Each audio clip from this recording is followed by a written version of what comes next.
بعد غلاء الأسعار في الفترة الأخيرة ناس كتير بقت حاسة إن الفئات الاقتصادية ما بقاش ليها مكان خلاص وسطنا، أو بمعنى أصح إن محدش دلوقتي يقدر يشتري أي لابتوب في فئة اقتصادية على أساس إن لابات الفئة الاقتصادية هتبقى أضعف مما كانت عليه، وبالتالي مش هيقدر ياخد الأداء اللي هو كان بيحلم ياخده في الفئة السعرية دي. ولكن أنا جاي في الفيديو دوت أعرفك إن لا تزال الفئات الاقتصادية فيها لابات كويسة لو أنت حابب تشتري لابتوب قدام، سواء كان استخدامك برمجة، مونتاج، استخدامات مكتبية خفيفة، أيا كان استخدامك إيه، لا يزال في لابتوبات كويسة في الفئه الاقتصاديه. وفي الفيديو ده هنتكلم عن ايه هم افضل 3 لابات مستعملين تقدر تشتريهم في الفئه السعريه اللي تحت ال 5000 جنيه، والثلاث لابات دول هم اللينوفو التي 460 الثينك باد، والاتش بي برو بوك 645 جي 3، والديل بريسيشن الام 6600. من غير اي مقدمات كتير خلينا في الفيديو بتاعنا. نبدا باول جهاز وهو اللينوفو الثينك باد تي 460. والجهاز دوت حضرتك هتشتريه في حاله ان انت عايز لابتوب تحت ال 5000 جنيه يكون بيتميز بحاجتين. رقم واحد ان وزنه يكون خفيف جدا، بحيث لو انت هتتنقل بيه هتروح بيه جامعه مثلا، بتشتغل في شركه، بتروح بيه عياده، ايا كان المكان اللي انت شغال فيه، طالما انت بتتنقل كتير وفي نفس الوقت شغلك خفيف، اللابتوب ده هيكون مناسب ليك، لان الوزن بتاعه 1.75 كيلو جرام، يعتبر من اخف الاجهزه اللي في الفئه السعريه دي، بالمواصفات كمان اللي هو جاي بيها اللي هنتعرف عليها دلوقتي. تاني ميزه كمان في الجهاز ده واللي بتميزه قوي وخلتنا نرشحه عن اي جهاز تاني جاي بنفس المواصفات بتاعته، مع ان مفيش جهاز تاني في السوق في الوقت الحالي جاي بنفس مواصفاته وبنفس سعره في الوقت الحالي، ولكن اللي خلانا نرشح الجهاز دوت هو انه جاي ببطاريتين. البطاريتين بتوعه مع بعض هيقعدوا معاك متوسط ال3 ساعات لحد 3 ساعات ونص. في ساعات بعض الاجهزه عدت معايا وصلت لحد ال4 ساعات على النسخ اللي انا جربتها، ولكن دي كانت قليله قوي. المتوسط بتاع الجهاز ده هتلاقي متوسط ال3 ساعات ل3 ساعات ونص. ده طبعا كلها بتفرق على حسب نسخ البطاريه. بالنسبه لمواصفات الجهاز، فالجهاز ده بيجي معانا بمعالج كور اي 5 من الجيل السادس، كور اي 5 6300 يو، وطبعا هو من عائله اليو لان طبيعي انت واخد جيل سادس تحت ال 5000 جنيه، كمان في لابتوب وزن خفيف حتى لو كان فوق ال 5000 جنيه، في الوزن الخفيف دوت مع الجيل السادس وتحت ال 5000 جنيه طبيعي ان يكون المعالج يو. بالنسبه لكارت الشاشه، فالجهاز هنا جايب كارت شاشه واحد هو الانتل الاتش دي 520، كارت شاشه مدمج متوسط الاستخدام بتاعه. لو انت استخداماتك خفيفه اخرك خالص هتشغل عليه فوتوشوب مثلا او بي 17، ده الحاجات اللي تقدر اقصى حاجه تقدر تشتغل عليه. انما الشغل العادي بتاع الجهاز ده بيكون شغل البيزنس العادي، الشغل المكتبي، جوجل، افلام، الحاجات دي كلها. وزي ما قلت الجهاز ده بيتميز بحاجتين، الوزن الخفيف بتاعه وحته البطاريتين اللي جاي بيهم. وطبعا باكد على حته البطاريتين دول ان في ساعات بعض التجار بيشيلوا بطاريه من البطاريتين، او هو بيكون جاي لهم ببطاريه واحده مش ببطاريتين، فتاخد بالك وانت بتشتري ان الجهاز اللي انت بتشتريه يكون ببطاريتين. ازاي تعرف الموضوع دوت؟ ده موضوع سهل جدا. كل اللي عليك ان انت هتدوس على علامه البطاريه تحت، هتلاقي لو كاتب لك باتري 1 وباتري 2 يبقى انت كده عندك بطاريتين. لو كاتب لك باتري 1 مش كاتب لك جنبها نسبه او يقول لك نوت افيلابل مثلا، يبقى ده معناه ان هي كده جايه ببطاريه واحده. بالنسبه لمتوسط سعر الجهاز ده في الوقت الحالي في السوق المصري، فمتوسط سعره 4800 جنيه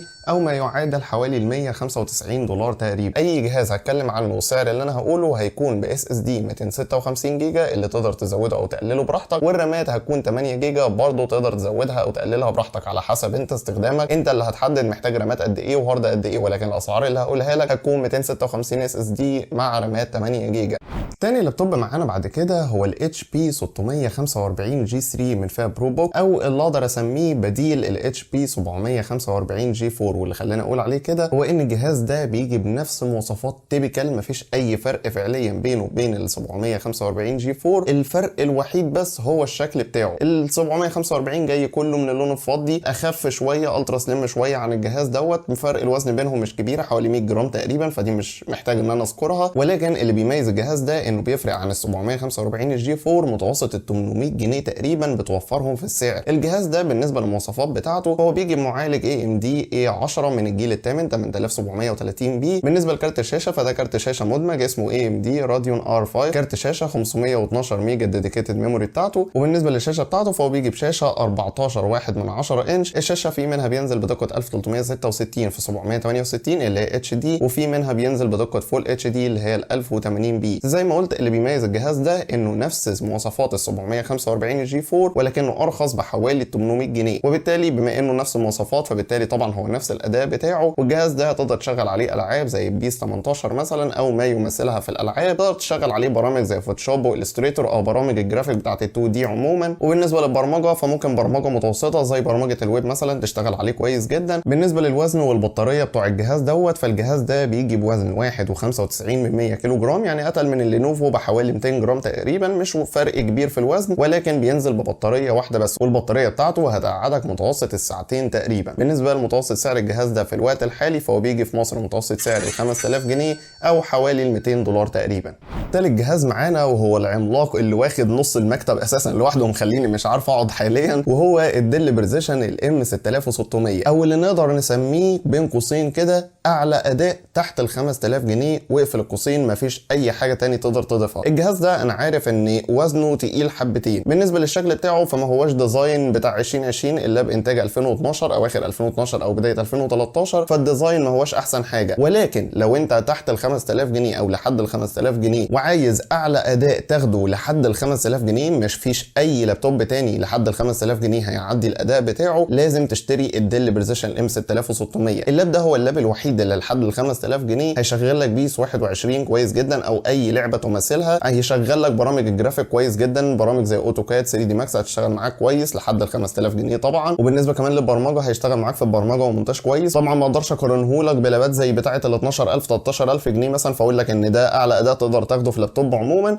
ولكن زي ما بقول لك لحد ال 5000 جنيه ده اعلى اداء في لابتوب تقدر تاخده. الاداء بتاع اللابتوب ده محترم جدا، وانا سبق وعملت له مراجعه كامله هتطلع لك في الاي دلوقتي فوق، اتفرج عليها عشان انا جربت في المراجعه دي، راجعت كل حاجه كده في اللاب وعملت عليه تجربه لبيس 21. بتفرج على المراجعه عشان تعرف الاداء بتاعه والكلام ده كله. بالنسبه لمواصفات الجهاز دوت، فالجهاز ده بيجي معالج كور اي 7 من الجيل الثاني فئه ام كيو، بينزل منها نسخ كتير، هتلاقي ممكن ال 2720 ام كيو او ال 2840، في نسخ كتيره قوي من المعالج بتنزل في الجهاز دوت. بالنسبه لكارت الشاشه فالجهاز فيه انفيديا 3000 ام 2 جيجا دي دي ار 5، وفي منه نسخه ثانيه بتنزل بانفيديا 4000 ام كوادرو، ده بيكون برضه 2 جيجا ولكن اعلى بحاجه بسيطه عن ال 3000 ام، مش فرق كبير. بالنسبه للشاشه بتاعه الجهاز فالجهاز هنا بيجي بشاشه 17.3 انش، في منها بينزل 1600 في 900 الدقه بتاعتها، وفي منها اللي بينزل بدقه فول اتش دي او 1080 بي. متوسط بقى سعر الجهاز ده في الوقت الحالي هو بيجي متوسط سعر 5000 جنيه برضه زي ال 645 الجي 3 بالظبط، او حوالي ال 200 دولار تقريبا. ولكن ايه الفرق الكبير ما بين الديل دوت او ال 645 الجي 3؟ الاثنين بيجوا بنفس السعر، ولكن ده ليه استخدام وده ليه استخدام. انا سبق وعملت فيديو كامل شرحت فيه ازاي ان انت تحدد الامكانيات اللي انت محتاجها عشان تعرف تحدد هل انت محتاج الام 6600 الكبير دوت ولا حاجه صغيره زي 645 الجي 3 ولا حاجه زي تي 460. انا ذكرت الثلاث لابات مختلفين تماما عن بعض، كل واحد ليه استخدام مختلف تماما عن الثاني. ازاي تعرف انهي فيهم اللي انسب ليك؟ اتفرج على الفيديو اللي هيطلع لك في الاي دلوقتي فوق، فيديو مهم جدا جدا لازم تتفرج عليه قبل ما تشتري اي لابتوب.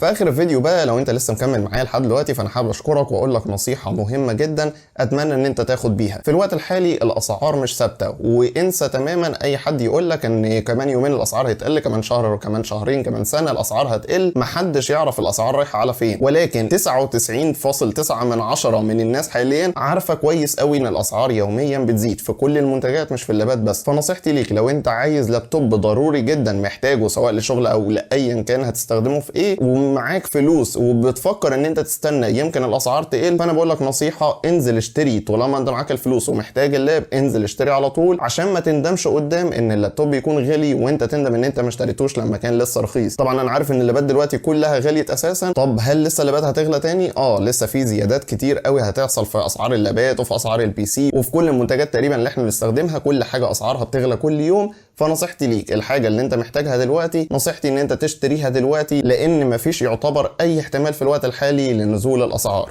كده بقى احنا نكون خلصنا الفيديو بتاعنا. لو عجبك الفيديو ما تنساش اللايك الجميل، تنزل حالا تشترك في القناه عشان يوصلك كل الفيديوهات الجديده، وتعمل شير للفيديو عشان غيرك يستفيد. كان معاكم علي عيد، سلام عليكم.